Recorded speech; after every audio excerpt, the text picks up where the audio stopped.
else out there are part of that family of the voice of metal. How are you guys doing? I am doing wonderful. I'm a little off tonight, but I'm doing pretty good. I've trying to think of some idea that I thought would be really good for tonight. And I think I might have come up with it. I was trying to find something for something that most people would, well, should say newer music if I could, or something that might be newer, closer. Anyway, that's kind of more of a death style metal. So I'm going to go with something a little bit more metal death, I guess is how you pronounce it. I don't know, but very aggressive sounding. So we'll see what happens, see what kind of list we come up with tonight. It's going to be some songs that I don't think I've heard from different bands that I've kind of heard from, and I haven't listened to too many of their songs myself personally because I'm kind of in the regular death metal, but I'm not sure about the newer stuff. I don't know. I'm not sure. We'll see. It's kind of interesting. There's a few bands that are actually going to be on tour.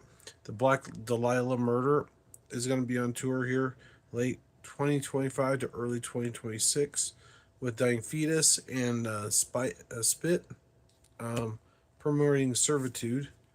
Um, I think that's right. Armand Mardoth, the Metal Crushers All Tour. Oh, I forgot the other one was Servitude Tour is what it's called.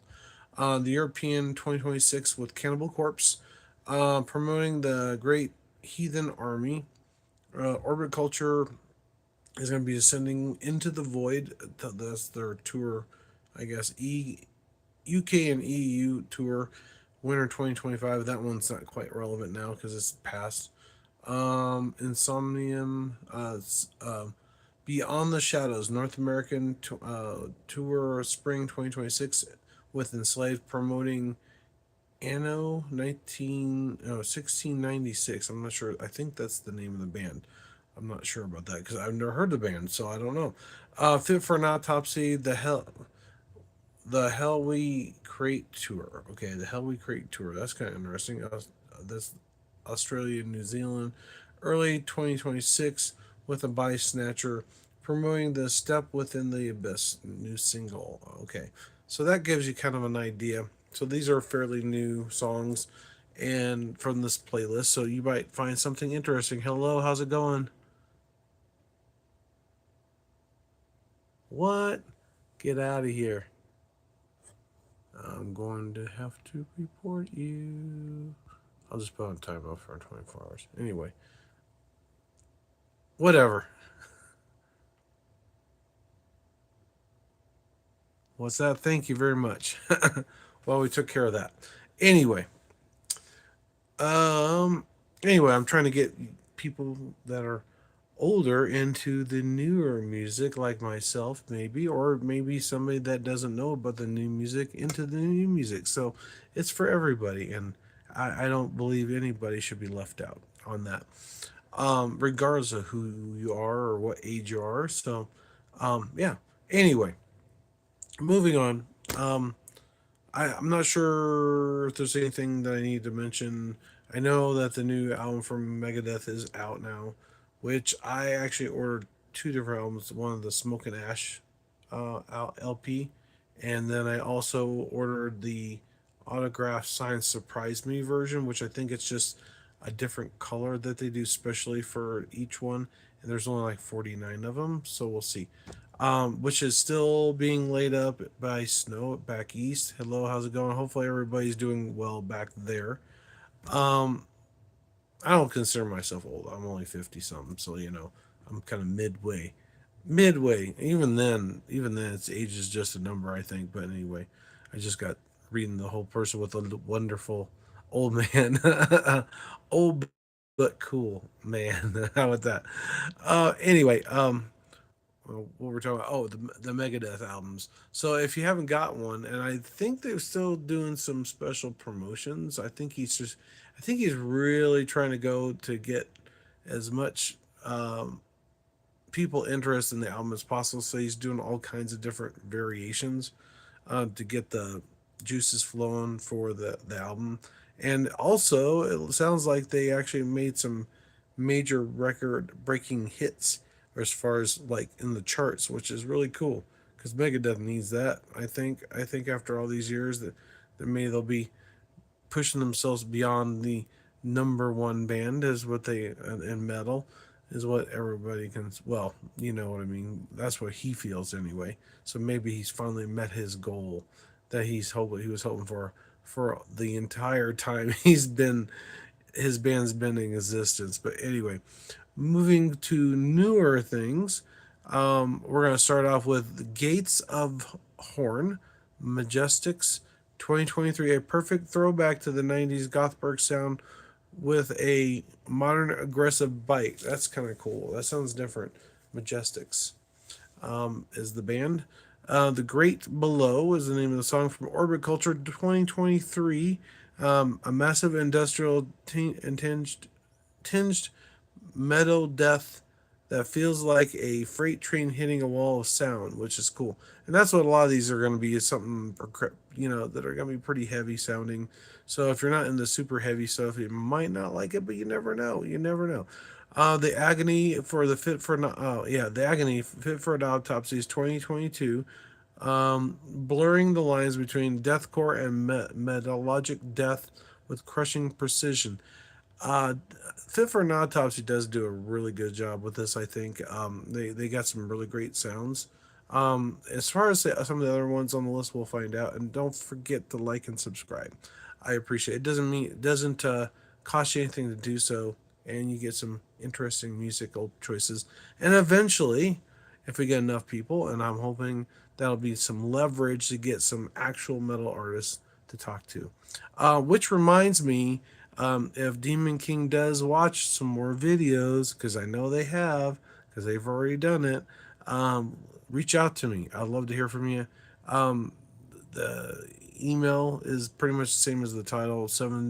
It's voice of metal 7673 at gmail.com. So if you want to send me a message about your band, let me know. I don't check it that often, so you might not hear back from me right away. So I apologize ahead of time, just in case. I'll try to make sure I do that. Um, no, our next one on the list is Dialogue in Metal. Thank you for the likes, by the way. Um, this one's interesting. I'm not sure how to say this one. It's Kino de Fiber, I think. It says KanonenFieber.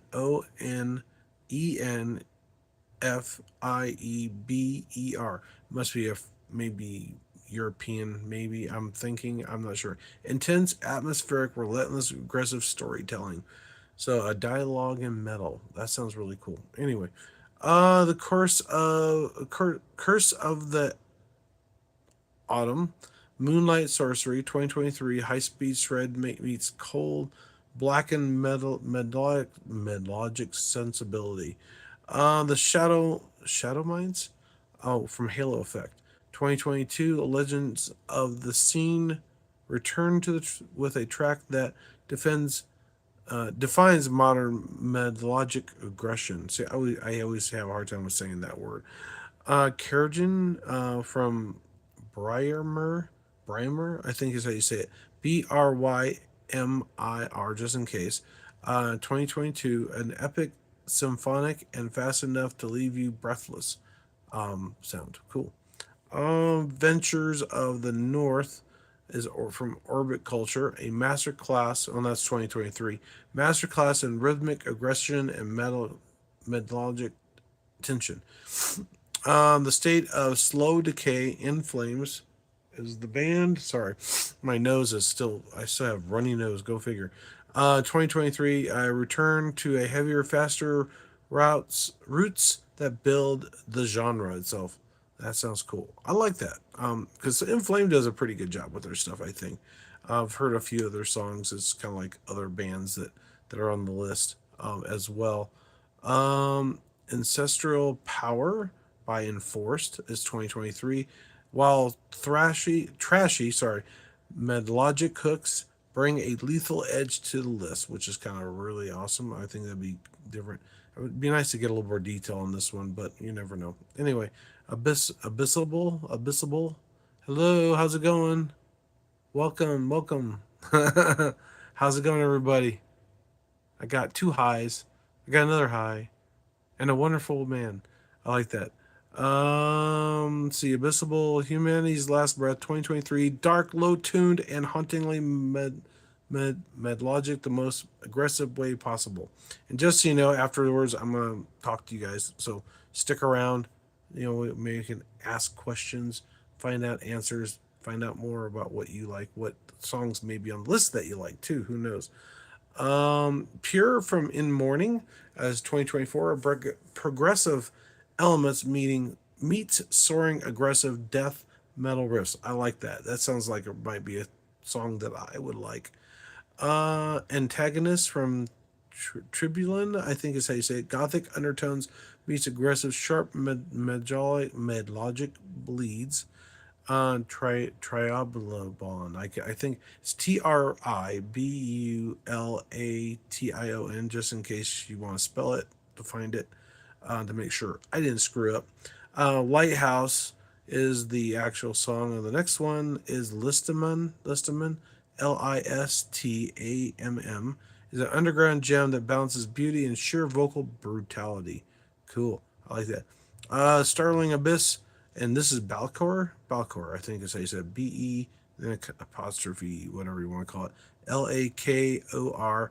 Long form aggressive storytelling with interactive twin guitar work. Now that sounds kind of impressive. Twin guitar work.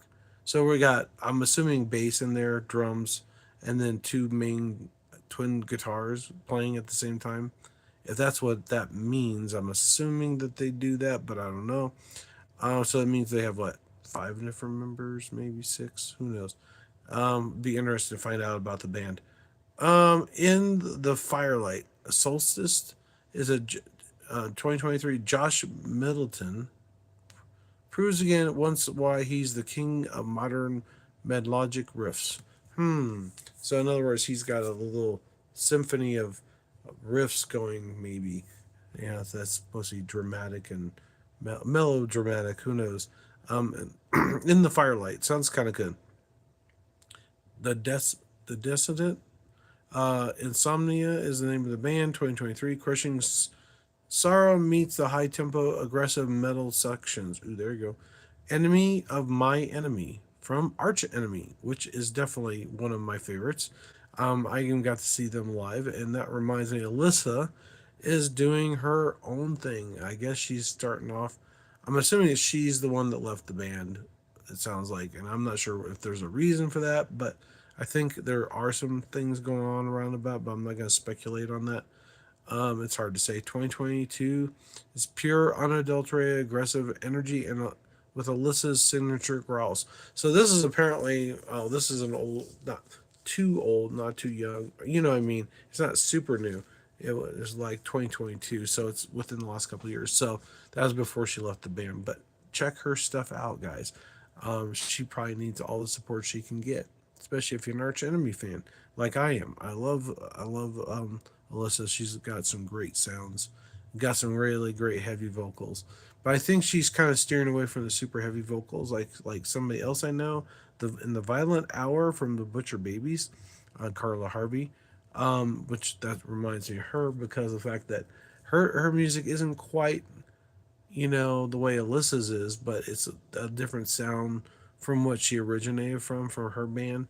And I think it's kind of cool. Now, the one thing is, I'm surprised that Alyssa would use her name for the band itself.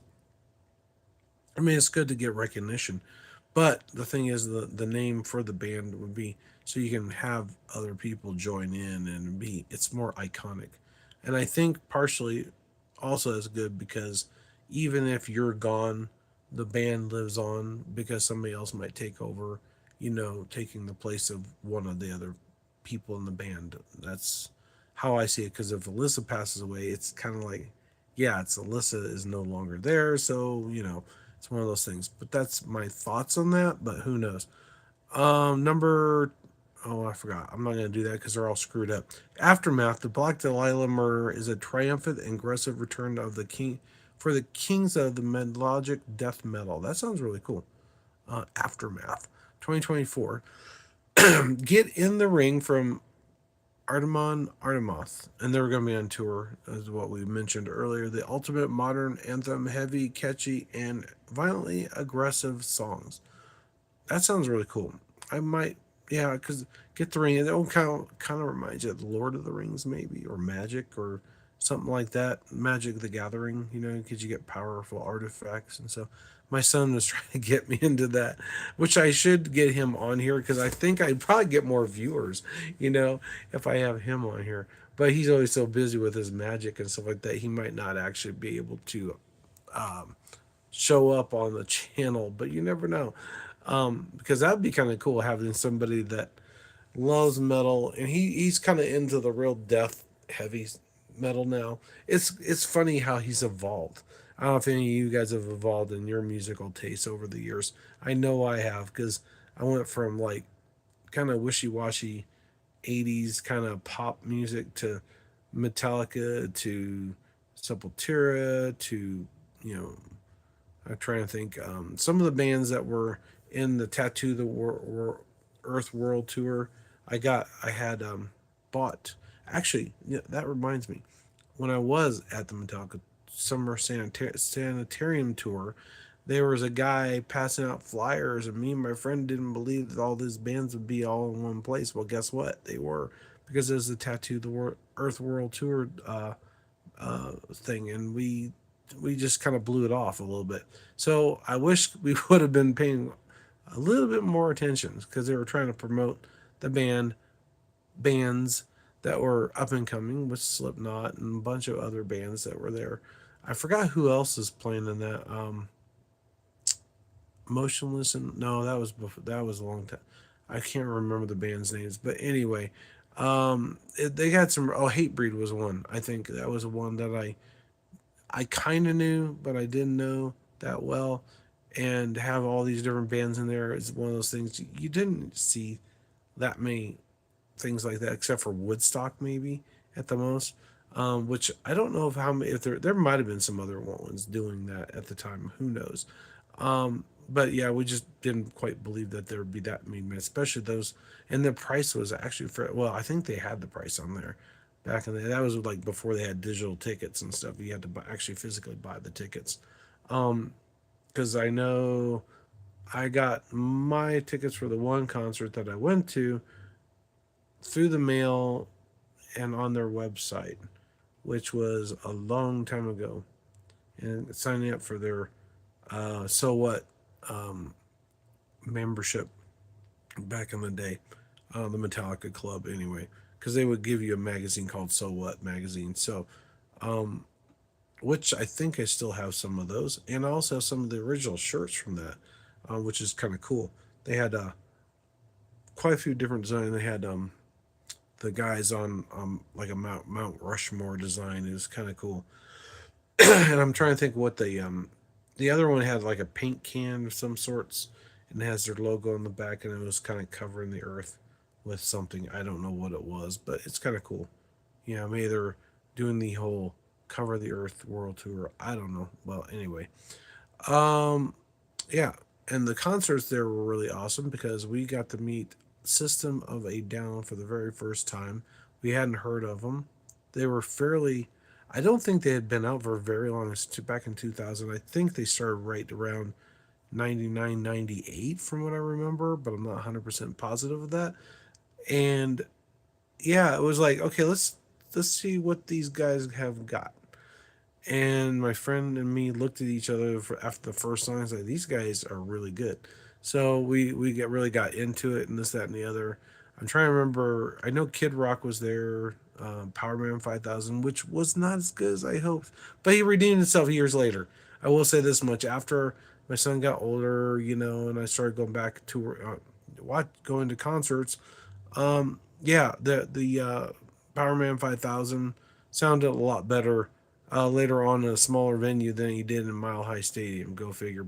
That was when they were shifting from Mile High, the old Mile High, to the new Invesco Field, which is sad that they kind of had to tear it down, but it was really cool.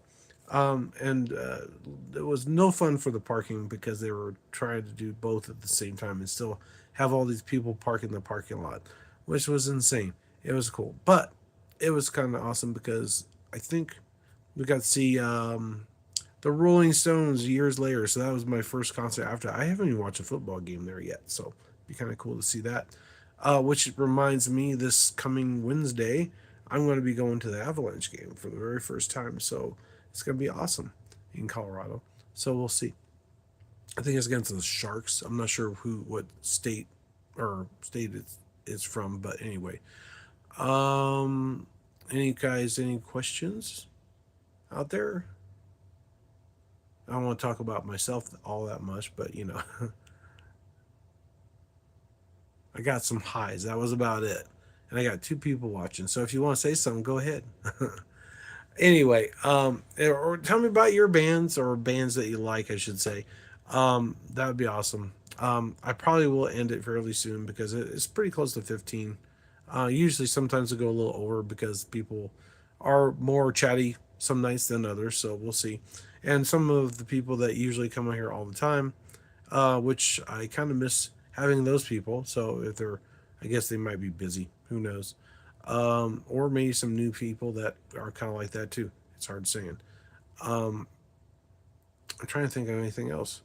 Oh, I forgot Megadeth. That was one I didn't get to see right away. So I'm hoping and I'm planning on having see them here on their last final farewell tour with Dave Mustaine's condition that he has with his hands, which really sucks.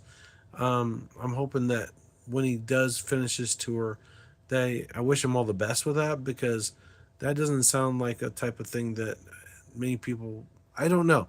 I don't know what the success rate is on the operation for his hands, for that, and where he'll be able to play again or not. I don't know.